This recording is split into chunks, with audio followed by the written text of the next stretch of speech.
officially give birth next month, so I think it's time to officially pack the postpartum cart. First, I need a drink. Ooh, she's crisp. Okay, let's get started. So we're creating a diaper changing station on our dresser in our room. So this cart's gonna be solely for my postpartum recovery and my breastfeeding needs. Let's start from the top. So I got these little organizers on Amazon, and I'm just gonna put this on top. And then I'm gonna add 2 more squares to it. I'm gonna add these hot and cold breast therapy packs. This is a lactation massager for breastfeeding. This helps you visually see if your baby's drinking your milk.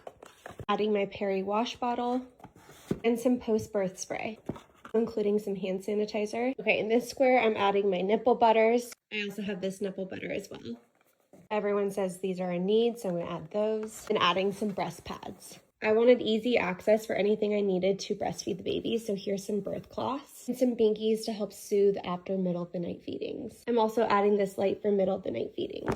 Now for this spot, I'm adding in all my little breastfeeding snacks. I got a bunch of lactation cookies, and then I also got some bars to help with milk supply. So I'll add those in as well. I'm gonna fill up the second level with a bunch of postpartum recovery items. I'm also gonna add some storage to the second level, just 2 of these rectangular shapes. I'm gonna fill one of them up with some postpartum disposable underwear.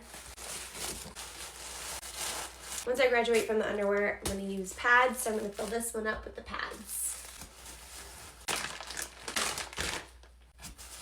Then I have these hot and cold gel pads, so I'm just gonna add these right here. I did some research and everyone said the Tux cooling pad, so I'm gonna add that right here as well.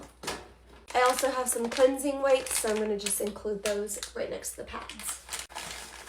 Like that. Right now for the third row, I have another little rectangular storage, so I'm gonna add that to the bottom. I'm gonna fill the bottom part up with a bunch of waters. I heard you get really thirsty while breastfeeding, and it's just so much nicer to just grab and go in the middle of the night than having to get up and grab a water from the kitchen. I'm also gonna put in the bottom row my Mommy Cozy pump. And then I also have a handheld pump as well, so I'm gonna include that right here. And that is my postpartum cart. I went back and forth on whether I was gonna need this or not, but ultimately I do think this is gonna be so nice to have everything in one place. So that way it's right next to my bed. I can wheel it to the bathroom if I need to, and I can just grab and go. Let me show you a close-up of everything. She is packed and stocked and so stunning.